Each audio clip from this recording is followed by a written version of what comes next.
Halo semuanya, Assalamualaikum warahmatullahi wabarakatuh.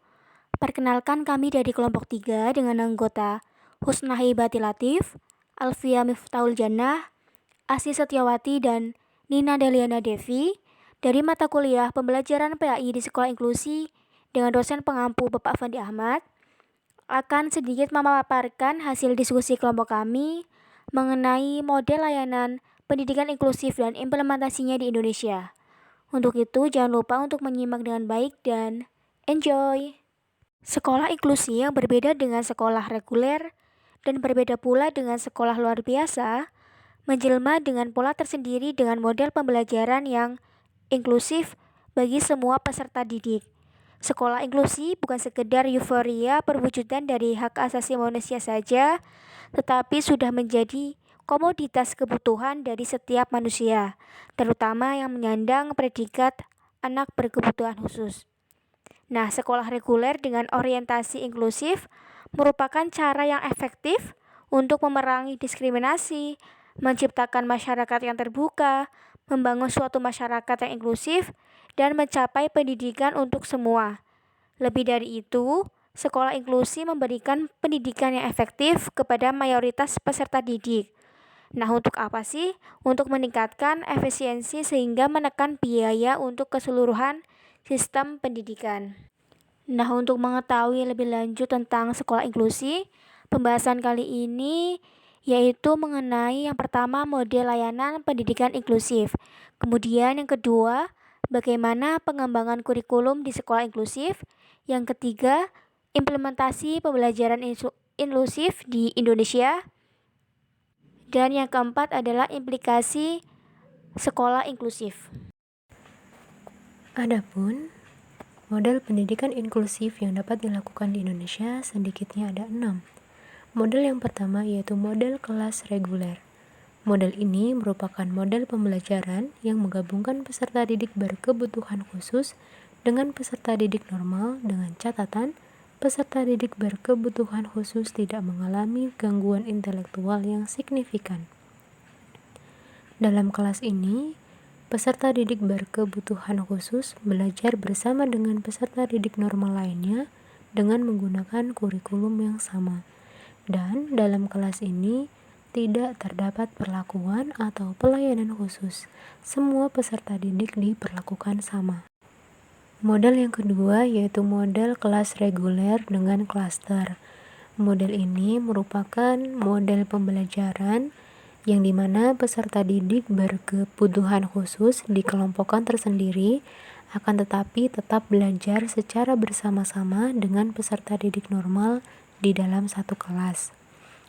Dalam model ini, peserta didik berkebutuhan khusus didampingi oleh seorang pendamping agar peserta didik tersebut dapat menerima pembelajaran selayaknya anak normal.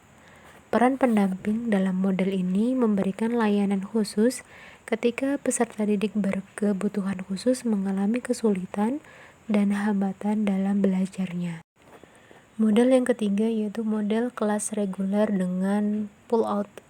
Model ini merupakan model pembelajaran yang menempatkan peserta didik berkebutuhan khusus di ruangan khusus untuk memperoleh pelajaran tertentu serta didampingi guru khusus. Pada bagian-bagian tertentu terdapat materi yang harus disampaikan secara khusus kepada peserta didik berkebutuhan khusus yang disebabkan terjadinya ketimpangan apabila harus belajar bersama dengan semua peserta didik. Jadi, pada model ini, tidak sepanjang hari peserta didik berkebutuhan khusus belajar di kelas reguler, tetapi di waktu-waktu tertentu, peserta didik berkebutuhan khusus ini dipindahkan dari kelas reguler di kelas khusus untuk memperoleh layanan khusus dengan materi, strategi, metode, serta media yang lebih sesuai dengan kebutuhan. Model yang keempat yaitu model kelas reguler dengan cluster and pull-out. Model ini merupakan model pembelajaran kombinasi antara model cluster dan model pull-out. Sistem model pembelajaran ini pada waktu-waktu tertentu, peserta didik berkebutuhan khusus dikelompokkan tersendiri tetapi masih dalam satu kelas reguler dengan pendamping khusus. Pada waktu-waktu lain, peserta didik berkebutuhan khusus ditempatkan di kelas atau ruangan khusus untuk diberikan layanan khusus dengan materi, strategi, metode, serta media yang lebih sesuai dengan kebutuhan mereka. Model yang kelima yaitu model kelas khusus dengan berbagai pengintegrasian. Model ini merupakan model pembelajaran yang hanya menampung peserta didik berkebutuhan khusus secara penuh tanpa adanya peserta didik normal sekalipun dalam satu kelas.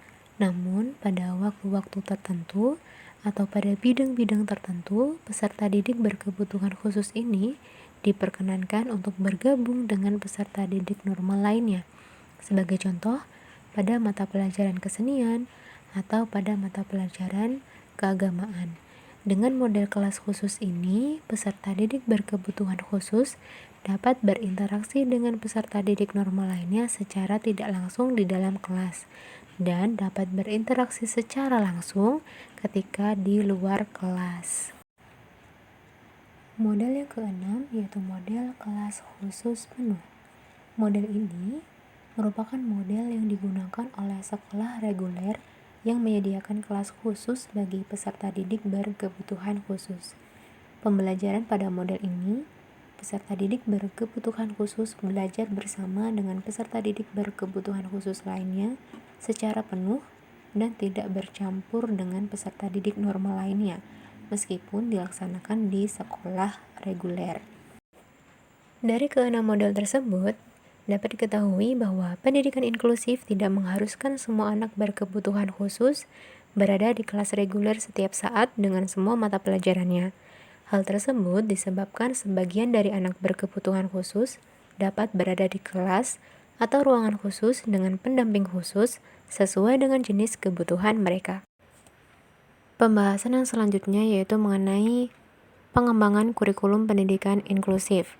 Pengembangan pendidikan inklusif dilakukan disesuaikan dengan hambatan dan juga kebutuhan dari masing-masing peserta didik berkebutuhan khusus. Adapun draft pengembangan kurikulum pendidikan inklusif dapat diuraikan sebagai berikut. Yang pertama yaitu bagi anak tunanetra. Selain kurikulum reguler atau KTSP, anak tunanetra mempunyai kebutuhan khusus seperti baca tulis huruf braille, orientasi dan mobilitas, latihan dria dan motoris. Dalam pembelajaran, anak tunanetra memerlukan penggunaan media baca yang dikelompokkan menjadi dua. Yang pertama, kelompok buta dengan media penulisan braille. Kelompok yang kedua yaitu kelompok low vision, yaitu dengan media tulisan awas yang dimodifikasi, misalnya tipe huruf diperbesar serta penggunaan alat pembesar. Yang kedua yaitu bagi anak tunarungu. Anak tunarungu mempunyai kebutuhan belajar tidak berbeda dengan anak pada umumnya. Akan tetapi, mereka memerlukan perhatian dalam kegiatan pembelajaran, diantaranya seperti membaca gerak bibir atau lip reading. Yang kedua, latihan bina bicara merupakan salah satu bentuk program layanan khusus yang diberikan kepada anak-anak yang mengalami gangguan atau hambatan dalam bahasa, khususnya pada aspek keterampilan berbicara. Yang ketiga, bina persepsi bunyi dan irama atau BPBI yang diarahkan sebagai upaya untuk memberikan dorongan bagi anak yang mengalami gangguan pendengaran untuk dapat mengoptimalkan pemanfaatan sisa kemampuan mendengar yang mereka miliki dalam berkomunikasi. Yang keempat, tidak mengajak anak untuk berbicara dengan cara membelakanginya. Yang kelima, anak hendaknya didudukkan di paling depan, sehingga memiliki peluang untuk mudah membaca bibir guru. Yang keenam, perhatikan postur anak. Seringkali, anak menggelengkan kepalanya untuk mendengar. Yang ketujuh, dorong anak untuk selalu memperhatikan wajah guru. Yang kedelapan, usahakan untuk berbicara dengan anak dengan posisi berhadapan dan bila mungkin, kepala guru disejajarkan dengan kepala anak. Yang kesembilan, guru bicara dengan volume biasa, akan tetapi dengan gerakan bibirnya yang harus jelas. Yang ke-10, komunikasi total. Bukan hal asing lagi, terutama bagi anak-anak tunarungu. Yang ketiga yaitu bagi anak tunagrahita. Selain kurikulum reguler, anak tunagrahita memiliki kebutuhan khusus, seperti latihan bina diri, latihan sensomotorik, generalisasi dalam mentransfer suatu yang baru. Perbedaan tunagrahita dengan anak normal dalam proses belajar terletak pada hambatan dan masalah atau karakteristik belajarnya. Kebutuhan untuk mengembangkan aspek kognitif tunagrahita yaitu yang pertama, kebutuhan dalam mengembangkan keterampilan berbahasa meliputi pengembangan tata bunyi dan kosakata. Yang kedua, kebutuhan untuk mengembangkan kemampuan persepsi, misalnya keterampilan mengelompokkan, membedakan, serta mengurutkan objek. Yang ketiga yaitu kebutuhan untuk mengembangkan perhatian serta konsentrasi. Dan yang keempat yaitu kebutuhan untuk mengembangkan memori. Sedangkan kebutuhan untuk mengembangkan kemampuan motorik meliputi kebutuhan untuk mengembangkan motorik kasar dan halus serta perilaku yang adaptif. Yang keempat yaitu bagi anak tunadaksa. Anak tunadaksa mempunyai kebutuhan khusus berupa kemampuan dalam merawat diri, gerak dan mobilitas, serta latihan koordinasi motorik. Dalam memberikan pelayanan dan pembelajaran bagi anak tunadaksa, harus memperhatikan hal-hal sebagai berikut. Yang pertama, dari segi kesehatan anak. Apakah ia memiliki kelainan khusus seperti kencing manis atau memiliki riwayat pernah dioperasi, serta masalah lain seperti harus meminum obat dan lainnya. Yang kedua, kemampuan gerak dan mobilitas. Apakah anak ke sekolah menggunakan transportasi khusus, alat bantu gerak, atau sebagainya? Hal tersebut berkaitan dengan lingkungan yang harus dipersiapkan. Yang ketiga berkaitan dengan komunikasi. Apakah ada kelainan dalam berkomunikasi dan alat komunikasi yang akan digunakan, baik lisan, tulisan, maupun isyarat. Yang keempat berkaitan dengan kemampuan dalam merawat diri. Apakah anak dapat melakukan perawatan diri dalam aktivitas sehari-hari atau tidak? Yang kelima yaitu bagi anak tunalaras. Selain kurikulum reguler, anak tunalaras mempunyai kebutuhan khusus tambahan antara lain dapat berwujud pembinaan akhlak dan mental yang menyentuh ke anak, sehingga memerlukan hal-hal berikut. Yang pertama, adanya penataan lingkungan yang kondusif atau menyenangkan bagi anak. Yang kedua, pembinaan disiplin dan tanggung jawab. Dan yang ketiga, yaitu diperlukannya adanya pengembangan bakat, minat melalui kegiatan sehari-hari yang konstruktif. Yang keenam, yaitu bagi anak autis. Anak autis mempunyai kebutuhan khusus dalam latihan konsentrasi dan gangguan perhatian. Kemudian latihan motorik halus dan kasar, generalisasi dalam mentransfer sesuatu yang baru, sehingga guru perlu mengembangkan hal-hal berikut.